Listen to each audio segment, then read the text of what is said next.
show Rising with Buck and Crystal, and on our polling show called What America's Thinking with Joe Concha. So let's take a look at what some of the luminaries we've spoken with had to say. Listen, I'll come back here with as many people who still want to protest until he is out, because he is a danger to our country. And no president has done more damage to this nation all around, never mind in the little amount of time that he's been in. So I'm praying that November comes and the blue wave hits and out he's going to go. I guess I can't say, well, I am saying vote for Andrew. I'd be lying if I said I wasn't. Like, Andrew's been on the Breakfast Club so many times, and we do invite that. We interviewed him on Friday. Yeah. I mean, he is amazing. I love Andrew. I hope and pray that if we get out there in force, that we are going to be able to take back the House. I took a picture, totally covered by the First Amendment, so all the Trumpies yelling, you know, lock her up, and the idea that 60 million Americans thought I was in ISIS is now funny. It wasn't funny a year ago, but now I don't think I'm the prototype of an ISIS recruit. Also at 57, I might break a hip. I think it's going to be close. I don't know that there'll be a wave. I think there will. I think there'll be a reaction to Trump. We'll have to see. What I do know is that there's more energy right now on the Democratic side. Richard will joining us again in just a bit, but first I had the chance a few minutes ago to talk to an actor who has been pretty active this election cycle, especially when it comes to President Donald Trump. Here's a little bit about what the incomparable Tom Arnold had to say.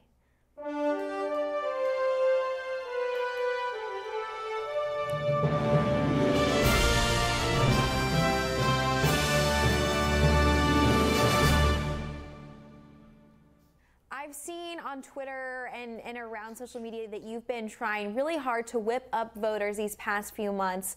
What motivated you to do that, and do you think that you're going to see the efforts of that labor tonight?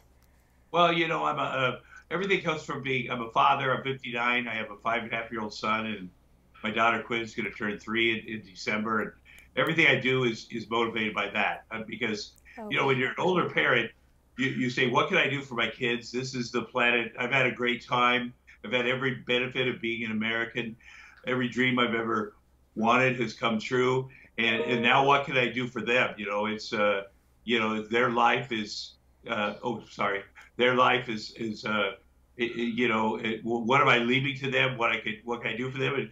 And this is because of the many coincidences that between Donald Trump and his people and my life, standing up and doing something is very important, and getting people to vote that have never voted before. And so it's been hectic and fruitful, hopefully, knock on wood.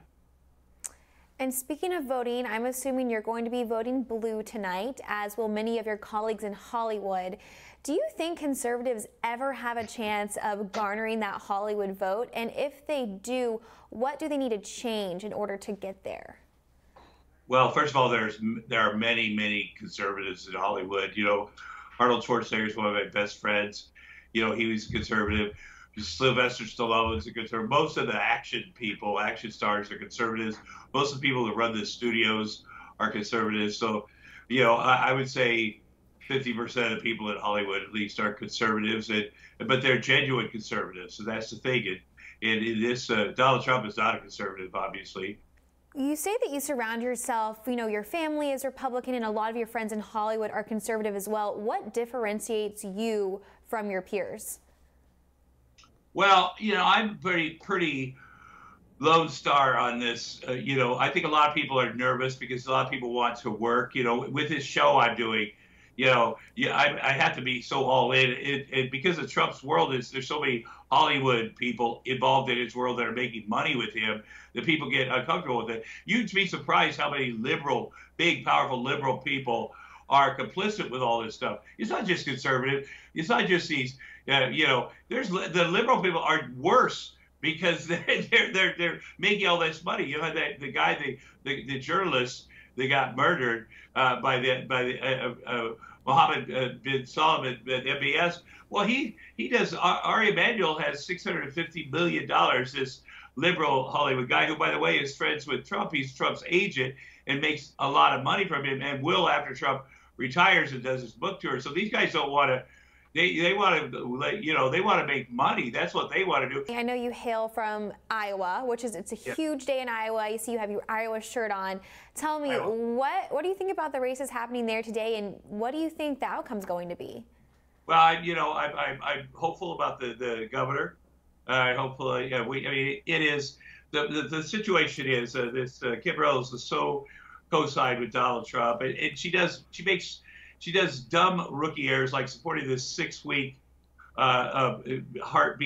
fetal heartbeat thing that is so cruel that if a 12-year-old girl gets raped by some guy and is 6 weeks, because a 6 week is fetal heartbeat, is not a baby. Anybody that's had in vitro, anybody that knows anything about science or a woman's body, which she should know, that's a completely political, ridiculous thing that she signed into law. It's cruel, and it's rape, incest. It's insane, and it's something just for political donors, and it's ridiculous. She has no sense. She needs to lose. Gannon for Agriculture is a really good guy there. He's from Iowa. He's a genuine article. And Steve King has been an embarrassment for a long time, but it's beyond that. He's gone so far. You know, a lot of times old guys, especially old white guys, I'm an old white guy, they go off the edge. I had grandpas. They go off the edge. This guy has spent so much time in Austria. He's literally a white supremacist. I'm Jewish, by the way. This guy's hanging out with Nazis. He's embarrassing northeastern Iowa, and they got to step up. But I say to the farmers, I worked at a meat packing plant in Iowa for 3 years. And you can say I went to Hollywood. I love Iowa. Everybody knows it. You can't deny it. I'm a Hawkeye. I have my scholarships back there. Step up, guys. You know he's bad. You know it's bad for the state. Step up for the people there. And by the way, the immigrants out there, that's BS. Devin Nunes owns a farm in Sibley, Iowa. That's where his family lives. We need them. Stop letting people be cruel to them. They're a huge part of our economy. You know, let's just tell the truth. Let's be good people. We're good people in Iowa. And let's step up. You know, that's what we got to do is step up, just like we did. You seem to be very, very passionate about politics. What's next for you? Would you think about maybe running your own campaign or starting a political activism group? What's next for you in politics? I think you have to be an activist. I didn't used to be. You know, I spent time with George Bush Sr. Barbara Bush. They invited me to dinner. I have a handwritten letter on the wall. I made a joke about George Bush Sr. on Johnny Carson, and Maria Shriver made me write him an apology, and then he wrote me a handwritten letter back and invited me to dinner, and I was like, oh my God, I will never say a bad word about the Bush family again, which I haven't, because they were so nice to me. I was in Al Gore's house at the vice president's residence the day he gave up on his run in 2000. You know, that December 13th. For some reason, they invited me over there, so I witnessed that grace from Al Gore going up and making that speech that he said for the good of the country, he was going to let it go at the recount. And then he came back out and had breakfast. And Tipper was making breakfast for their family. I was one of 10 people. And I witnessed that grace for the betterment of our country. So I've been in a spot like Forrest Gump for a bunch of these things. You don't see that grace anymore. I would never. You have to be an activist for things you believe in. My nephew killed himself. He got kicked out of the Army for attempted suicide. My family would not help me take away his guns, so I care about that. I've been when I was in Afghanistan in 2007. I saw what wounds that those AR-15s do to our servicemen and women who were killed. I was on the battlefield. I saw that. So when I think of the kids at Sandy Hook having their faces blown off and the sides of those wounds, it's ridiculous that people are saying, oh, we must have those weapons. We need those weapons. So there's things that I care about and like that. And you know, because I have children and I want to protect them from these people who are monsters who don't care about children. They also, as a farmer. Are you going to run for office? No, are you kidding me? No. Get arrested for public nudity in an old folks' home in Tumble, Iowa. I am. Listen to this. The fact that Donald Trump and I have so many people in common should disqualify him for office. You know, a long time ago, I'll tell you this story. Tom Vilsack was governor of Iowa, and I always dreamed to be a governor of Iowa. And he said, Oda, before you do that, come up and visit me. So I went up there, and we have this thing called Terrace Hill, this mansion, the governor's mansion. It looks amazing. So he said, come up to the living quarters. And I went up there, and he's like, You look at the living quarters, it's small, you know, it's sort of old creepy. And then look down to where everybody gets to tour. You know, the Citizens Committee tour the beautiful Terrace Hill Mansion. That's huge, the part they tour. But the part you live is this big. And they're all down there, and they're touring where you live, and it's kind of creepy. I mean, it's wonderful. And then you got to talk to everybody. And then you got to raise money. And it's hard. And, you know, the best way I could be of service, and I love being of service, is to just do stuff like this and help out people and be a good father. You know what? Be a good father and vote and get people to vote and stand up for what I believe in and don't back down. And that's the thing I learned from 2 years ago with the Trump people, with the MAGA people. You know, they threaten you, they threaten to sue you, they say, we'll ruin your credibility. I have done. And I just keep going, and it seems to be working. Well, thank you so much, Mr. Arnold, for joining us. We really appreciate it. Thank you, guys. Thank you. Now, Tom Arnold is not the only one in Hollywood passionate about politics. Richard also had the chance to catch up with actress Ariel Kebbel. We've seen her in several shows over the years, most notably 90210 and Gilmore Girls. She tweeted about her first ever voting experience. And Richard, I know that's the story she shared with you, right?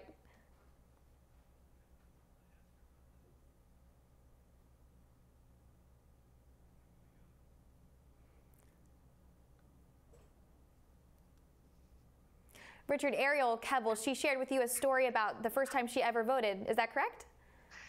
Yes, as I said, I'm sorry there was a glitch there. She is a very articulate, very passionate young actress, and she was so excited about her experience of voting when she first did it, and she couldn't wait to race to the polls today, as she told us.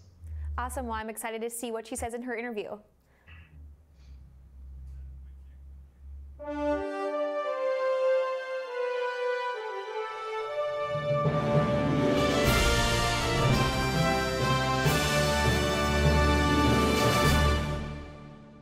So we're here with Ariel Kebbel, star of 50 Shades of Grey and a whole bunch of other things, and you just participated in this wonderful telethon. What was it like for you to be in front of America urging young people and others to vote?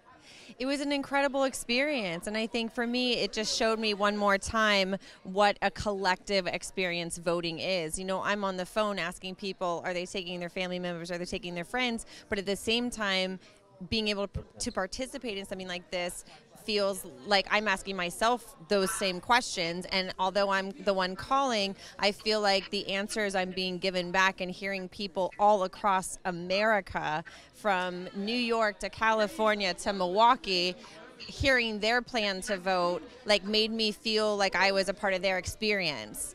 And so I just encourage people to vote, because I don't think people really understand what a collective, powerful experience it can be. Great. Why did you have you voted yet? I'm voting tomorrow morning. Why are you voting? I'm voting because I still to this day feel so grateful that I know that my voice is being heard across the nation. And for people that follow me, I actually posted something today talking about my first time voting. And I remember what I was wearing. I remember where I was going. I remember calling my parents after and crying. And I remember feeling like I had no idea what kind of power I felt I had no idea. Like, and because I just turned 18, I was like, wait a minute, this isn't a school test. This is my life and my friends' lives and my family members' lives. And I was so overwhelmed with the concept that I really was a part of something so much bigger, so much greater, which is America, that I just feel like if everyone could feel that, everyone would vote. And I talked to someone tonight who just turned 18, Ashley in New York, and she said her family cannot vote, so she feels like she's voting for her family, and that she's inspired her friends to go with her, and that she was going to bed tonight so excited because tomorrow was her first day, first time voting ever, and she's like, I know I'm going to remember it forever. And we kind of giggled, and when I hung up the phone with her, I was emotional because I remember my first time, and she shared what she's excited about for her first time tomorrow, and I just felt like I felt so connected to someone that I'd never met before, and I felt thankful that the opportunity to vote brought us together in that moment. really beautifully put. Did you talk to anybody on the telethon that was not going to vote? Well, I got a lot of voicemails, so I hope all those people are voting.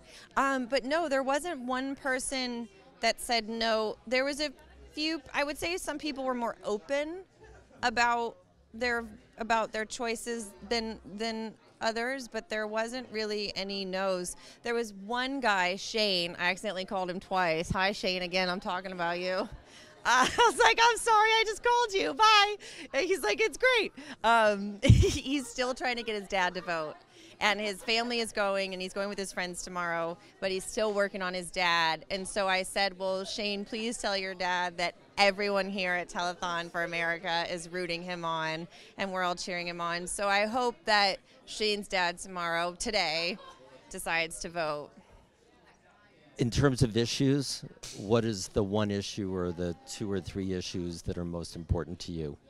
There's not one issue, but I can say that the issues that are so important to me aren't just important to me because of who I am as a woman, but also because of what I've gone through with my family and my friends. And I want everyone to feel safe going to school. I want better health care in America. I want more focus on mental health. I want to know that my parents aren't worried about insurance and my other family members. I mean, there's things that so hit home that it's like I feel like I have no choice but to do my part. What is your reaction, last question, to those across America who think you're part of the Hollywood elite and you're a privileged actress, and why does your your voice matter, and who the heck are you anyway? Well, I would say that my voice matters as much as their voice matters. I mean, that's what this is about. We're calling people all over America to get them to vote, and we're doing that because we see how much your vote matters. And I can say that I love my job. I love being an actress. I love being able to speak to people that so graciously support me. But I'm also a human being who's been through some real shit. And I feel like when it comes to America, like I just shared, healthcare in America, mental health in America, safety in schools in America, these things have affected me personally. I've lost loved ones. So I feel like my fight is their fight, and that's incredibly important to me. So last word to your fans? Vote, vote, vote, vote, and tag me or DM me and tell me you did, and send pictures with your friends, and have the best time ever voting for the first time, if that's what you're doing.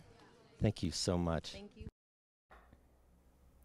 Richard, I could feel the passion coming through that interview with Ariel. What was that like? Well, I have never seen Hollywood as focused on where you guys are, Washington, D.C. and politics. We're not very politically savvy out here, and we'll vote and we'll express our opinions, we're passionate, but we're not political. What Donald Trump has done for Hollywood has merged that, which is why the name of this show is so perfect, Pollywood.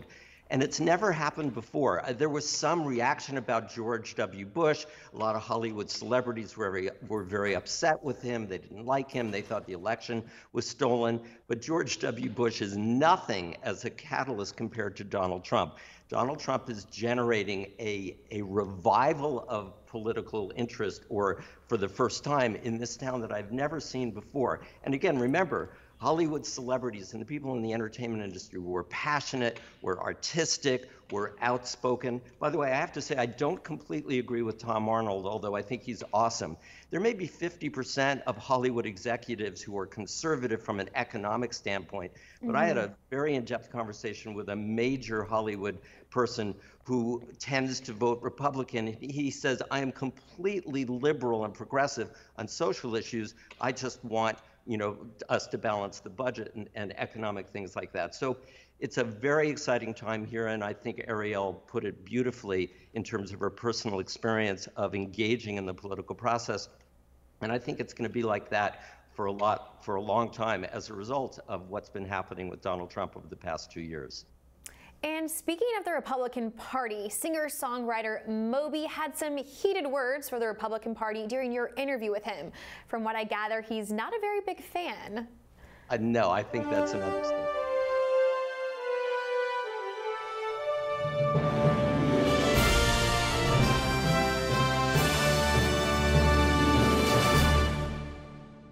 It is such a pleasure to introduce our next guest, my friend Moby. Moby, welcome to Pollywood here on the Hill.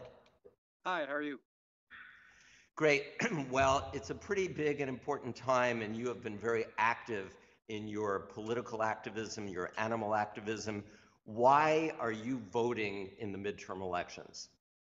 Well, I'm not just voting. I'm almost compulsively, obsessively doing everything that I can to, I don't know, help us. I don't want to indulge in too much hyperbole, but I want to, my goal is for us to sort of not just take back the House, to take back the Senate, to take back state houses and state and local legislatures. But here's the hyperbole that I don't think is hyperbole, is to take back the country. And so the reason I'm voting and donating and playing fundraisers is because every single issue that I care about is affected by a good result in these midterms. When you say a good result, what does that really mean for you? A good result, at the risk of being excessively partisan, is to put an end to the Republican Party. I mean, a small good result would be to take back the House. A better result would be to take back, the governor houses and some local legislatures and state legislatures in swing states. But I just don't know how the Republican Party can sustain itself as it's essentially become the party of a racist sociopath reality TV star. Like, to me, that's just not a way to win elections long term. I mean, short term, they did. Sorry, there's someone hammering outside. I'm guessing it's like the FSB or the, some intelligence agencies sort of like hacking into my line. Yeah, I'm sure it is that. So I'm so glad you were not partisan in the last few minutes. And can you go into some issues that are truly important for you and informing your decision to want to destroy the Republican Party? Well, it's not so much that I want to destroy the Republican Party. I just think in their current incarnation, they don't deserve to exist. The combination of the constant lying, the race baiting, the racism, the misogyny, it's 180 degrees opposed to pretty much every position and worldview that I have. And in terms of issues that are important to me, I mean, I guess I can sum it up. The issue that oddly enough is most important to me is election reform and electoral reform. Because, sorry, I don't know what's going on behind me. Someone's doing something I don't understand. But if we have electoral reform and election reform, it enables the country to become more progressive and more sane. Because Republicans only win elections because they cheat and they rig the system. Just look at 2016. The Democratic candidate for president got 3 million more votes and somehow is denied the presidency. Well, hold on, Moby. Let me stop you here. It's not somehow, and I have to push back, and you're a really smart guy, and I know you know about the Constitution. It's in the Constitution that we have the Electoral College. Now, as you and I were talking about a couple nights ago, there is actually something that is more or less on the ballot in state legislatures and governorships across the country, which is called the National Popular Vote Interstate Compact, which will overturn the Electoral College without a constitutional amendment when states with a total of 270 electoral votes all agree that they're going to give their electoral votes to the winner of the popular vote. We have 172 electoral votes. So that's not something that we can actually in all fairness, blame on the Republican Party. That is an institutional thing. But people, if they go out and vote for mainly Democrats who want to overturn the Electoral College through the National Popular Vote Interstate Compact, that can happen. Let's talk about the issue that you are heroic about and on with respect to animals. Tell us how that your love and passion and advocacy for animals informs your decision to vote Democratic and to want to push the Republican Party to the side. Well, I mean, animal rights and animal issues are interesting because, to state the obvious, first and foremost, legislation around animal issues affects animals. But then you look at the impact of animal agriculture on climate change, that in an aggregate way, 45% of climate change comes from animal agriculture. You look at the impact of animal agriculture on human health, on famine, on rainforest deforestation, on water use. And really, I mean, animal agriculture is like the Swiss Army knife of issues. Because, as I said, it affects human health, it affects healthcare spending, it affects water use. And I live here in California where like 45% of our water goes to animal agriculture, and animal agriculture in California contributes 0.2% to our GDP. So I'm interested in animal issues because I love animals, but also because I love people, and using animals for food is just simply, it's not just destroying animals, but it's destroying our culture and it's decimating our economy. Well, you and I have talked about this before. Your big issue about animals is that you feel that the federal government and state governments are actually subsidizing animal agriculture, the killing of animals, the producing of meat. Is that something that still motivates you to try to get rid of these subsidies? Tell us about that. Oh, yeah. I mean, a few years ago, I put out a weird, nerdy academic book called Gristle, and it was about the consequences of animal agriculture. And when I did my very limited book tour, the recurring question was about the cost of meat and the cost of dairy products. And it all comes down to federal subsidies, state subsidies, local subsidies. And there are the direct subsidies that go right to farmers, and then the indirect subsidies, whether it's subsidizing corn, wheat, soy, alfalfa, water, roads, their HVAC systems. There's so many ways our tax dollars go to subsidize industrial animal agriculture, which, in addition to killing 100 billion animals a year, is also destroying us. So, but it's that long, horrifying tradition of tax dollars going to subsidize industries that destroy the people who live in the United States. Got it.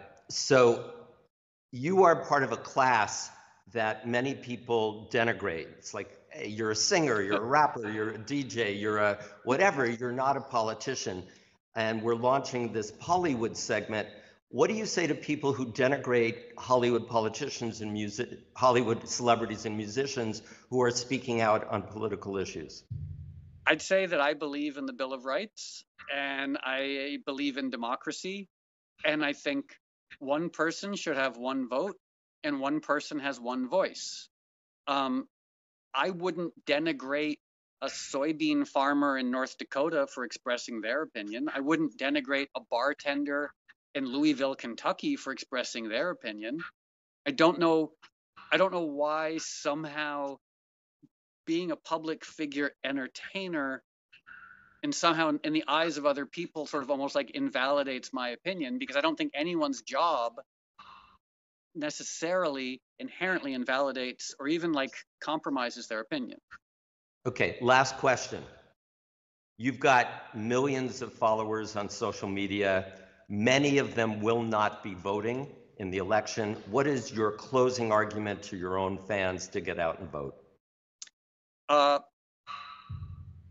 I mean, I guess it's a hard question to answer because to me it seems so self-evidently important for everyone to go out and vote, because the political landscape, politics, it affects everything that we care about. It affects, not just relatively obscure things like foreign policy that people might not fully care about as much, but it affects the water that you drink, the air that you breathe, the rights that you have, the ability to make healthcare decisions about yourself. Like, every single thing that we care about is affected by politics. And if you don't vote, you're basically handing every aspect of your life over to complete strangers who definitely do not have your best interests at heart. Moby, thank you so much. Great way to end it. And hope whatever they were building next to you turns out to be beautiful. I'm sure it's, like I said, I'm sure it's the FSB. They're here all the time. We're on a first name basis. It's okay. Okay, good. Well, be safe. Wow, Moby had some strong words for the Republican Party, saying he thought that they cheated the system in the last election. Richard, what was it like interviewing him? I mean, he was passionate about that. He obviously had some thoughts about, you know, how people criticize Hollywood for speaking out, and he was, you know, saying, I wouldn't criticize a bartender in Louisville, Kentucky. So that's obviously an issue that's pretty close to his heart. Moby is an inspiration to many people here in Hollywood because he is, as you can tell, incredibly smart and educated and incredibly passionate. And he walks his talk. I mean, he cares so much about animals, for example, that he opened a vegan restaurant near downtown Los Angeles called, what is it called? What is it? Little Pine. Yeah, it's actually a wonderful restaurant. And he represents what a lot of people feel here. And he expresses it in a very partisan way, which I think hurts him and maybe hurts part of Hollywood, but he's so thoughtful and so articulate. It was an honor to interview him, and it's always a really fun time to hang out and talk with him. Now, our next guest is really passionate as well, but he has different views than Moby when it comes to Republicans and Donald Trump. Antonio Sabato Jr. is a former model and soap opera and TV show star who is taking his political activism one step further. Sabato Jr. is actually running for office. We spoke with him here on Hill.tv about his upcoming election and what spurred him to run for office for a California congressional seat.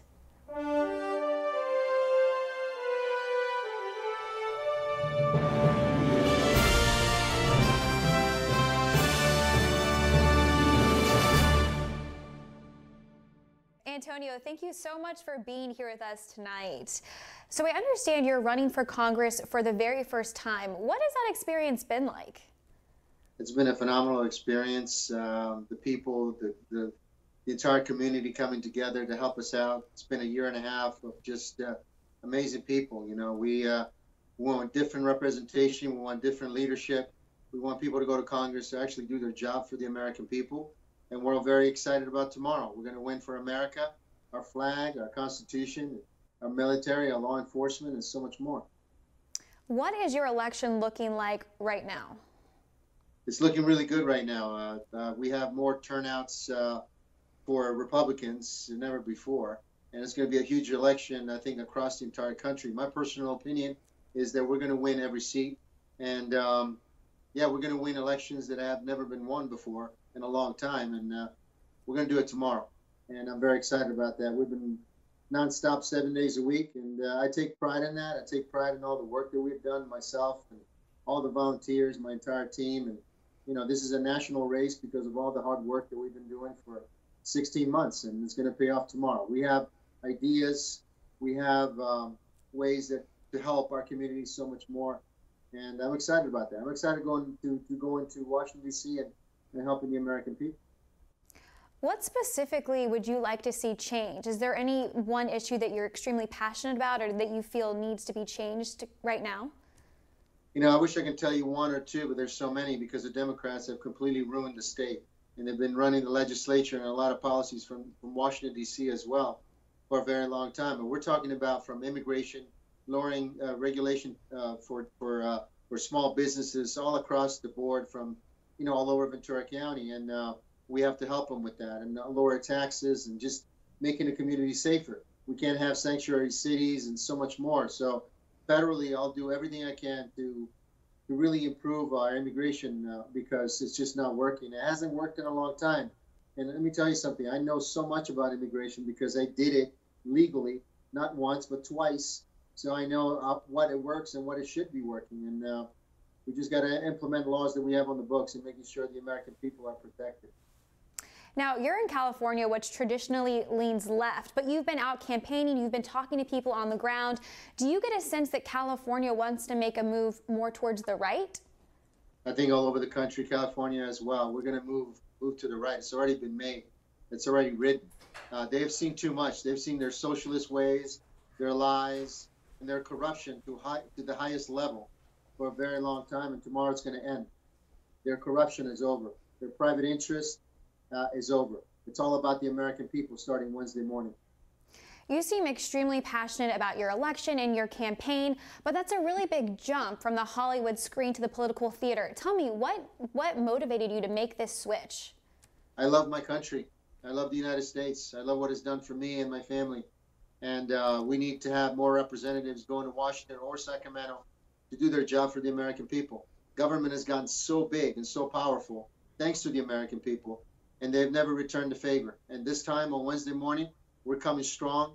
The Republicans are coming out. The American people are coming out because, you know, what we've seen just in the last 60 days with the Judge Kavanaugh and everything else, they're fed up. They don't want that anymore. They don't want the violence. They don't want the rhetoric. They don't want all this negative stuff. We want to help the American people. We want to get rid of homelessness in Ventura County. I want to help my police officers in Ventura County. I want to make sure that my farmers are more successful than ever before because of my policies. And that's what I'm driven to do, and the community is behind me. It's never been my campaign for Antonio Sabato Jr. It's been for the American people and everyone in Ventura County District 26. Now, Ventura County, do you think there's been a shift in that county since President Trump took office? I think all over the country has been a shift. We've been fortunate enough to see a lot of bad stuff coming from Washington and D.C., and we don't want it anymore. We want people to actually work for the American people, to make our lives better, to help us and to protect us. And the Democratic Party hasn't done it for a very long time, and they're going to learn their lesson big time tomorrow. Now, I know you spoke at the 2016 GOP convention. Can you tell me a little bit, what is your relationship with President Trump like? I respect the man, very much so. I have met him over the last 20 years. He's been always very kind to me. And I look forward to working with him, by him, next to him, with his administration, and for the American people. We have a president who actually puts the American people's needs before his own, and that's outstanding. And that's what I'm looking to do. And I'm excited about that, and the people of Ventura County are excited about that. And yeah, we're taking Ventura County to a whole new level. So you're very early on in your political career, but can you tell me what's been the most exciting thing you've experienced so far on the campaign trail? Just people being so gracious, you know, being so devoted to our country. You know, the veterans that I meet, the farmers that I meet who have been here for a very long time, and they're asking me, if you don't win, I'm going to leave. So we want you to win because we want to stay in our homes, we want to stay in our businesses, and that's what I'm looking to do. That breaks my heart when they tell me that they're ready to leave, because I want them to stay. You know, and there's good folks, good American folks that have been left behind, but not anymore. You're right in the front with me. You're number one, and I'm going to work extremely hard for you, the American people, and I'm looking forward to that. So Tuesday, obviously a very big day. Tell me, what do you think is most at stake with this election, and how have you tried to communicate that to your voters? I think everything is at stake with this election, and we're talking about Congress, the Senate, the future of this country, the policies, immigration, and all the way across, and just our taxes. You know, we've had the fortune to have this administration lowering our taxes nationwide. Why would we want to raise our taxes? Why would we want to stop paying and taking care of our military? No, we're doing great. Our stock market, our GDP, and we have to do so much more. But so far in the last 2 years, has been phenomenal. And I'm willing to say right now that after I'm elected, I'm going to bring the same enthusiasm into my county and making it the best county in America. Well, Antonio, thank you so much for joining us here at Hill.tv, and good luck in your election tomorrow. My pleasure. My pleasure. Thank you so much. So much passion coming out of Hollywood, and of course Antonio Sabato Jr. has a different perspective than a lot of the other Hollywood celebrities that we've spoken to. Richard, in this interview he mentions that the people of Ventura County are sick of Democratic control. Do you think that there is sort of a disconnect between the Hollywood elites and the actual citizens of the state of California? Well, we'll see what happens in that congressional district. I think he has almost zero chance of winning, but I have a great idea, and I think something that could help heal the country. I think we should have Antonio sit down for a vegan dinner at Moby's restaurant and have the two of them talk and have the Hill film it. Because I'm up for that. I'll eat there too. We can test it out. We can all sit around a table, have a great discussion. I'm down for that. We'll stream it live. Yeah, well, let's do that. Come on out to LA and we'll do that, because I think what we saw in that interview and then the previous interview with Moby is what is really so challenging in our country today, which is two completely different narratives. And I don't think that's necessarily healthy. And there are not a lot of people in Hollywood who have the guts that Antonio has to say that. And I don't think there are that many people who believe that, but let's air it out. I think that's what the Hill is perfect for. So I welcome you, and we'll set a big table at Moby's restaurant. You know, I think you bring up a great point. That's really something that I've heard over and over again from people, that, you know, no one can just talk to each other anymore. Everyone's on such polar opposite sides, and when you try to have a conversation, it just gets nasty. So maybe that's what we need to get back down to. You know, sitting side by side, having a meal together, and listening to what each other has to say, as opposed to just getting angry at the immediate thought of someone thinking differently than you.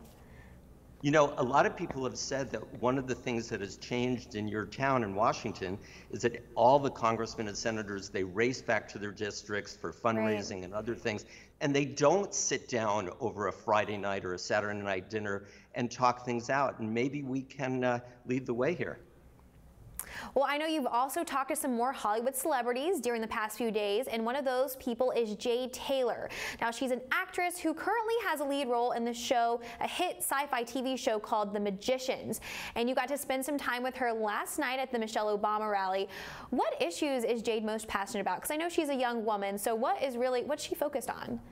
Well, I have to tell you, there were so many celebrities there at the YouTube space, and it was this kind of get out and vote telethon specifically to raise $0, which was very funny, but to raise a lot of commitments to go out and vote, and they did tens of thousands.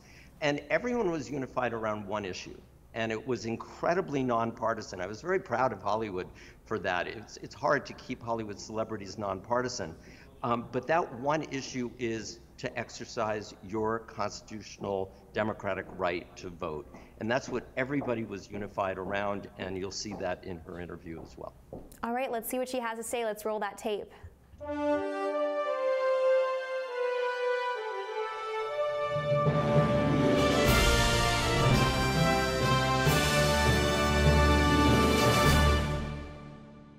So we're here with Jade Taylor, who stars on The Magicians. Welcome. Why are you here today? Oh, why am I not here today? It is so important to inspire and encourage everybody to get out there and vote for the midterms and to just vote for every single election, because every voice matters, every vote counts, and I really think that this is a beautiful way of getting people to see that and inspiring people to get out there tomorrow to the polls. Why did you vote? Oh gosh, because I believe in humanity, and I believe in I'm an advocate for humanity, and so I think it's important to take a stand for that, and voting is the greatest and most powerful tool we have in order to do that, to let our voice be heard and take a stand for those things and those causes and those those laws that we think are important for humanity. And so when you say you believe in humanity, both parties are going to say they believe in humanity. So what issues specifically are most important to you that inspired you to get involved? I guess when I say humanity, I mean human rights in general and equality. And for me, I'm a big part of the National Women's History Museum, and I'm an ambassador for them. And so we've clearly seen this huge movement for women as of late, and I think it's so important for women to get out there and use their voices in such a beautiful, strong, loving, and powerful way, especially right now. And so that's one of the many causes. I mean, the list goes on. So record number of women running for the House and the Senate and governorships, all of that. Do you think that women should run the country? I mean, They run the household, so. Why not just the House and the Senate, right? The House, exactly. Well, I mean, I think I don't discriminate between men and women, again, but I do believe that it is time for women to take power back. I don't want to say take their power back, because for the longest time it has been a patriarchal world, and not to say that there needs to be a matriarchy, but I mean, why not? And I think there's a lot of power in women that has not been utilized because they haven't been given the opportunity to do so. And so I think, yeah, it's important for us to do that and to create a different environment. Was Donald Trump on the ballot for you when you voted, or when you're going to vote tomorrow? Was he on the ballot for me like when I voted 2 years ago? No. So, in the midterm election, have you voted yet? Yes, I did, yeah. Okay. Did you factor in Donald Trump when you made your decisions as to who to vote for? Yes, absolutely. Tell me why. Because I don't necessarily agree with his. I don't necessarily agree with all of his actions and what he's put into play, and so for me, in looking at the sort of damage that I believe, and again, this is my personal belief system, the damage that I believe has been caused, I want to somehow correct that and fight for people that have been stifled and taken their rights away. I mean, we look at, like, for example, like the trans community and what's happened there recently, and the threat of their rights being taken away and their bathrooms being taken away. Like, for me, that's inhumane, and so I know that it's vital for me to look at those actions that he's taken and let that be fuel for me to make the difference that I can. So that's what you mean by voting for humanity. Yeah, exactly. Last message for your fans who may be watching this and have not voted? Yeah. Your voice matters and your vote counts. Every vote matters. I can't articulate that enough. There are so many people that literally died for the ability and the right to vote. So do it for those people that have given you the right to vote. The Magician, why should we watch The Magician? After the election, of course. After the election. Well, season 3 comes out on Netflix in December, and January 23rd, season 4 comes out on Sci-Fi. It's Harry Potter for adults. You can't go wrong. It's a magical show. It's fantastic, and it represents humanity in a beautiful way and celebrates uniqueness and diversity. And so I think that's a really important thing. Beautifully put. You wrapped it all up so tightly. Thanks so much. Thank you very much. Pleasure. So I've never watched her show, but just the fact that she said it was Harry Potter for adults already has me drawn in. But something key that I took from this interview that I thought was really positive was her urgency to get people out to vote. And I think that's something that we've seen all along in this midterm cycle, is the urgency to make sure people get out to vote and let them know that their voices are heard and will be heard. Well, you know, a stunning statistic that I've talked about a lot over the last months is that only 16% of 18-year-olds voted in the last midterm election in 2014, and only 23% of 18 to 34-year-olds. So what Jade is talking about is the core disconnect that young people have historically had for politics. And they'll come out for presidentials because that's sexy and glitzy and everybody's talking about it. But Donald Trump, as I said in the beginning, has done a huge service by making civics compelling and interesting and urgent. And we're going to see record turnout for young people in midterms, I think, unlike anything we've seen in our lifetime. And so thank you, Donald Trump, for at least creating that energy. And then now we need to sit down and have those lunches and dinners and try to bring the country together. Absolutely, and I like how Jade said, you know, people fought and died for this right. She made a really big point. She drove it home. And, you know, I think it's stuff like that that's actually going to get these young people out when you have these young celebrities telling them, you know, go vote. Because, you know, they can go on Instagram and promote a lipstick line or a makeup line. But when you have celebrities out there in the world saying go vote, I think that's really powerful, especially towards young people. And again, Taylor Swift proved it empirically. Right, yes. Right? One tweet and 65,000 people registered to vote. And if Bill Bredesen wins in Tennessee, it could be because of that. So I believe that Hollywood power and influence has been completely unleveraged. And this is perhaps the beginning of undoing that and making an incredibly important force in our political process moving forward. right? And I think we're seeing that play out right now. Now, another person you spoke to, I believe at Politicon, was Adam Carolla. He's a comedian and host of the hit radio show, The Adam Carolla Show. He's another one of the few Hollywood stars who leans more right. Now, Richard, did he say anything that surprised you during that interview? Well, I wasn't really sure where his politics were, and he was quite good at clarifying that. Again, in Hollywood, someone who is far right is someone who votes for lower taxes. But on a lot of social issues, even Adam is very much in line with liberal Democrats. But I just love him. He's funny and very refreshing. And I love that he's willing to come out and speak his mind like he did to us at Politicon. All right, well, let's share that interview with everyone. Roll the tape.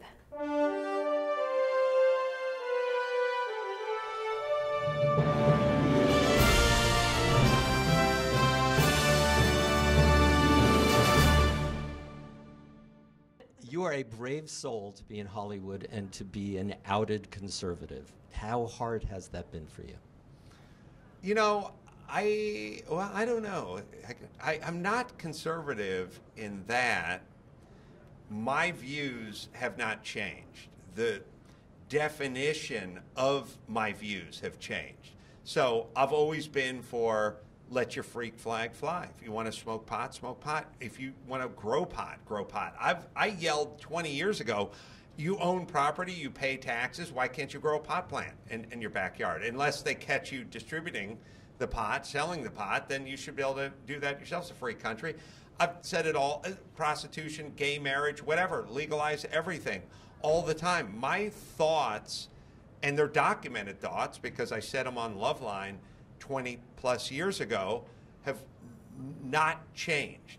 What has changed is the definition of all those thoughts. For example, what issue are you at odds with Democrats and liberals on? The border. I would like the border to not be porous. I'd like us to completely control the border. Separating families? Are you okay with that policy that Donald Trump had? Just families in general? No, go down to La Cañada and go, hey, Weinsteins, you on this side, the other's on the other.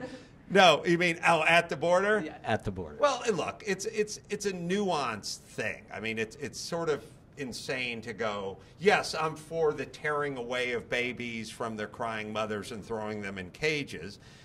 If you have a situation where you have a lot of people showing up the border, and some people have kids so they can get over the border or can be categorized in a different category, and others are legitimately there, then we're going to have to stop and we're going to have to figure out a bunch of things. And also, look, if you're living in a world that where danger's everywhere. I mean, if you walk here from Honduras, I'm guessing Honduras wasn't great, or I'm guessing wherever you came from wasn't a utopia, right? Then you get here, we're not going to have everyone gets in, and we're not going to have everyone goes in a cage. We're going to have a stop. We need to figure this out. People need to be treated humanely. People need to be tended to medically. People need to be treated, responsibly. But it can't just be, oh, everyone come in, and it can't just be everyone go back from whence you came. We need to figure it out. So, immigration, what else? What else is so compelling for you to be a Republican? I'm not even a Republican. It's scary. How do you define yourself? I think myself as a libertarian who just goes from sort of issue to issue to thought. Like, I've always been sort of legalize drugs, legalize marijuana, don't care about abortion, all that. Climate change, gun safety. Gun safety is I don't think we're going to do anything to get the guns. I don't blame the guns. There's millions and millions of guns. I don't think we're going to unring that bell. I'd like to talk about mental health issues. I want to know if you have a kid who's dressed in a black duster and listening to The Cure all day and sitting in the basement and super angry at stepdaddy. Like, I'd like to kind of suss that kid out before he goes on a rampage. What was the other subject? Climate change, renewable energy. I'm all for every bulb in my house is LED, and right now I have my wife riding a stationary bike to power those bulbs. Like, I'm all for it. Here's the thing. You're officially a hardcore liberal now. Why are they neutrally exclusive? I don't get it. Like, I want solar power. I want free power. My wife drives a Tesla, but also I don't want to fire everyone in the fracking industry because we're going to build windmills. You know, my feeling is like, let's do it all simultaneously. I'll have solar panels all over my house. I'll have LED lights everywhere. I'll have backup batteries, and let the guys in Canada make some money doing some fracking. Yeah, there are no Republicans in Congress who are saying things like you are. Last question. Donald Trump, give him a grade, A+ down to F. We can only go to F. No, I like what he's doing I don't care for the tweets. I don't care for the bedside manner. I don't care for the name calling. I don't care. It's actually kind of funny. I just have to say that. But I don't care for the horse face and the Pocahontas and all that, even though it's funny. But I like a guy who's going like, let's lower some taxes. Let's get rid of some regulation. Let's see if we can get some trade deals worked out. Let's reconfigure this NAFTA thing and see if we can get it. I like a guy who's a cheerleader for this country, and I don't know why that's so repugnant to so many people. And all the tweets and, again, the bedside manner stuff, I don't care about. So to speak. So to speak. So grade? I'll give him a B+. So this is a great interview. And what really stood out to me was that, like you said, he was very moderate in comparison to people we have spoken to on either side. I wish every person was that fun to interview. Yes. He is so funny and delightful. And he pretty much had Hollywood with him until the very last moment when he gave Donald Trump a B+.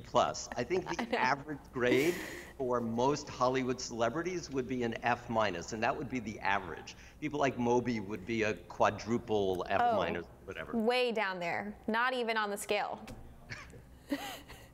Well, next up, you talk to Catherine McNamara. She's known for her work on MTV's Happyland and Freeform's Shadowhunters. We also spoke with the Hill.tv on the eve of the election. And as a young person, Richard, did she say anything or give you any insight into what young people are thinking at such a critical time in our country? First of all, I just want to say, you may not know a lot of these people that we're talking about. I don't either. But because we have 8 million television stations, television channels, and Netflix and YouTube channels, it's really, I think, important to learn who these people are, because virtually every person we're talking about, and a lot of people that we weren't able to even have time to interview, have huge social media following. And I think, again, the overall theme of last night, the overall theme here in Hollywood, is incredible enthusiasm. People are paying attention. There are going to be more people glued, including her, more people glued to their television and radio and internet tonight, probably than any time, maybe even including 2016, when we all were taking it for granted that Hillary was going to win. So it's an incredibly exciting time, and I love her enthusiasm. You'll see that.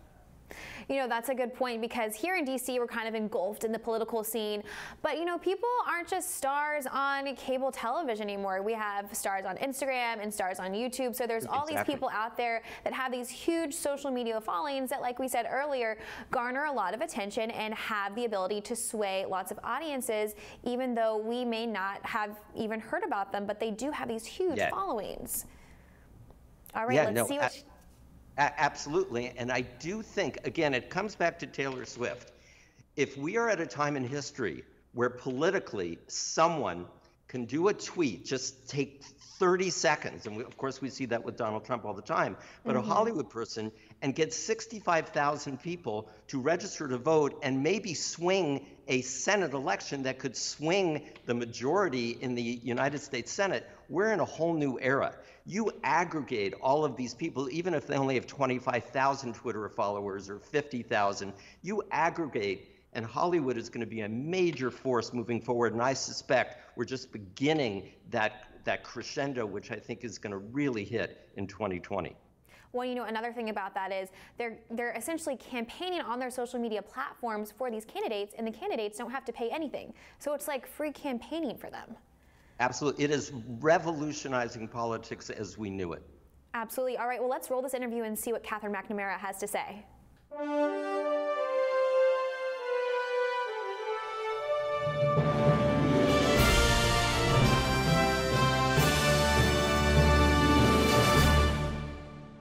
So we're here with Catherine McNamara, who is with Shadowhunters and now is on the television show Arrow, and you were a part of the telethon. What was it like for you to participate? It was the most humbling and also inspiring experience. Like, my hope in this country and the people of this country is fully restored after this. Just hearing everyone talk about how excited they are to vote and how much it means to them. I heard so many stories. Like, there was one gentleman who is going to the polls with his daughter tomorrow, who's 19, and it's her first big election that she's voting in, and they're both so excited, and he was so grateful for everything that everyone did here tonight. There are people that I spoke to a young woman who was in Washington, who I guess everyone in Washington, they're all mail-in voters. That's what they do, I guess, in that state. But she was still getting together with a bunch of girls. She had a whole group of people that are canvassing and making calls all day tomorrow just to make sure everyone who can gets their ballot in. And I spoke to so many people who, you know, the first time they went to the voting polls was with their parents when they were 5, and now they're voting. And it's like, this country really is ready to take a stand and to speak out for what we believe in, and really make the world that we want to see happen through our votes. And it's so inspiring to see that not only everyone here in this building, but everyone across the country is ready to stand up and band together. What were you voting for? What is important to you? For me, it's, you know, there's so many different forces and different voices in this world right now, and for me it's about, especially from my young generation, making a choice and putting your voice out there to create the world that you want to exist and to create the world that you want to live in. We all have a choice to make those choices every day, whether it's through random acts of kindness or casting a vote on a ballot, to really make a difference in this world and to create what we want to see. And it's just that simple, and we just all have to make the conscious choice to do that every day. If you could do one thing, if you were president of the United States and you could make one change for the country, what would that be? If there were a way to do this, I would just want people to listen to each other more, because I think that's the biggest problem, is that there are so many different people in this world and so many different sets of beliefs and ways to live your life, and all of that. What we all have to realize is, despite those differences, everyone is just trying to live their lives, and everyone just wants to live a life that's happy and fulfilling for them and the people that they love. And if we all just take a minute and realize that you know, very few people in this world have malicious intent, I think we'll all get along a lot better. So is that a political issue, or are you talking about the tone in the country right now? I think it's a little bit of both. I think, you know, one influences the other. I think it comes down to the fact that we all have to be really conscious of the choices that we're making and the energy that we're putting out into the world, and that trickles down into everything that we do, whether that's the vote we put on a ballot or the way we treat the person that we walk by on the street. You know, it's all about just realizing that we're all just human beings. What do you want to tell your fans on Election Day? I want to say thank you, first of all, for being so wonderful and supportive, and all of the messages I see every day. And to go out there, vote, make the choice that you want. I know all of you out there are so active on social media with your opinions and what you want to see in the world. So go out there and make that choice on your ballot, and go out there, and if you're too young to vote, if you can't vote, call your friends, call your family, make sure they know what to do, make sure they have the information, and just spread the word, because that's all we can do. Thank you so much. Thank you very much. Lovely talking to you. Another young lady out there advocating for her fans and for young people to vote. I think that's a trend that we've seen here tonight. Absolutely. She's 24, and Wow. she is now totally engaged in being a real citizen in the political process, something that has not really happened in Hollywood. People tend to be, yes, it's true, a little self-absorbed from time to time, and this indicates a really beautiful trend towards thinking about something far outside themselves and leveraging their platforms for something bigger than themselves. Why do you think that that's a shift or a change that we've seen, you know, in the past 2 years? Do you think it is the Donald Trump effect? I think there's no doubt about it. I mean, I was at the Women's March, you know, the day after the inauguration. There were 750,000 people in Los Angeles, the biggest rally certainly I've ever seen, I think ever in the history of Los Angeles. Here's the thing. The majority of people probably across the country if you look at the polling. And the overwhelming majority of people in Los Angeles do not agree with Donald Trump on almost anything. And so to watch what is going on in the country and his tweets and the actions that he's taking, and Brett Kavanaugh, a lot of Republicans going out to vote because they don't feel Brett Kavanaugh was properly treated. There'll be a lot of Democrats in Los Angeles and Hollywood going out to vote because they don't feel Dr. Christine Blasey Ford was well treated. But the bottom line is there is a huge difference between the parties. Donald Trump has accentuated that, and I was very honored to write for The Hill an opinion piece a couple days ago called A Voter Guide for the 100 million who are not planning to vote. And that, I think, is the key. Even with all this Hollywood enthusiasm, even with Donald Trump, a huge percentage, probably still well over 100 million, American citizens will not vote today. And so my closing comment is that, you know, if you're at all inspired by this new resurgence or insurgence of energy out of Hollywood and the people that you may follow on Twitter or Facebook, Instagram, please vote. Read the piece in The Hill and go to vote.org, find out where your polling station is, and vote, because I think the best thing that could happen with Hollywood's involvement, with the reaction pro and con about Donald Trump, is that we all engage. And I think we're a much better nation if we do that. I think the attitude for a while has been that, you know, I'm only one vote in so many and mine doesn't really count. And I think the message that we've seen today is your vote does count and you do need to get out there and vote. And now people all the way up in Hollywood and of course our politicians are really encouraging people to go out there. So there was a lot of different sides that we saw today, some more aggressive than others, but I think the overall message was that go out and vote. I think that's a really positive message. So I just want to end with something. Because I also am a civics educator and I teach civics, and I was a fellow at the Constitutional Rights Foundation when I was in law school. I have a phrase that I love, and that is that our incredibly brilliant founding fathers created a revolution for the United States every 2 years. It's called an election. Mm-hmm. And right now the parties are so different in terms of where they want to take this country that voting has never been easier.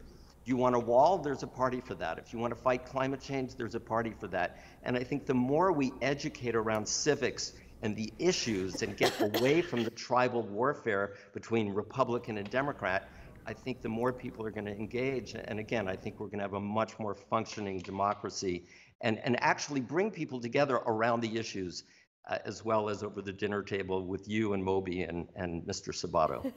Maybe one day. Well, that wraps up our interviews for today. As someone trapped inside the Washington Beltway this election, I really enjoyed getting to share a little bit in your Hollywood limelight. Now, before we go, Richard, you have a few things to share about this election as polls close just a few hours from now. What is your closing thought? Honestly, as I said, go to The Hill and the article, the voting guide, to see the differences between the parties and the different kinds of America that are really on the ballot beyond Donald Trump and his tweets. Go to vote.org and find out where your polling station is, and to engage. Again, it's going to be 2 more years before we get to do this again, and I hope that everybody takes advantage of it. And if Hollywood celebrities on Twitter, on Facebook, on Instagram are inspiring you, either because you hate them or because you love them, take that as an invitation to go out and have your voice count, because it's not just Hollywood celebrities. Every single vote counts, and every single person has that God-given right in the United States of America, and it's a beautiful thing. Well, Richard, thank you so much for joining me here for Hill.tv's first ever Pollywood election special. It was a blast, and we wanted to thank you and the viewers for tuning in. Thank you so much, Allison. And be sure to return to Hill.tv tonight for our live election 2018 coverage. It begins at 8 p.m. Eastern Time tonight. Crystal Ball and Buck Sexton will be hosting from Washington, and we've sent our own Jamal Simmons to report from the election ground zero in Florida. We've also lured the great CNN anchor Frank Sesno out of retirement, and he will be manning our election results desk. And we've got a star-studded lineup of analysis who will be making sense of this historic midterm election all the way past midnight. They include former House Majority Leader Tom DeLay, TV anchor Melissa Harris Perry, former White House Special Counsel Lanny Davis, former Trump campaign manager Corey Lewandowski, former Clinton campaign manager and pollster Mark Penn, and many, many more. So tune in tonight on Hill.tv starting at 8 p.m. Eastern Time for our special election 2018 coverage.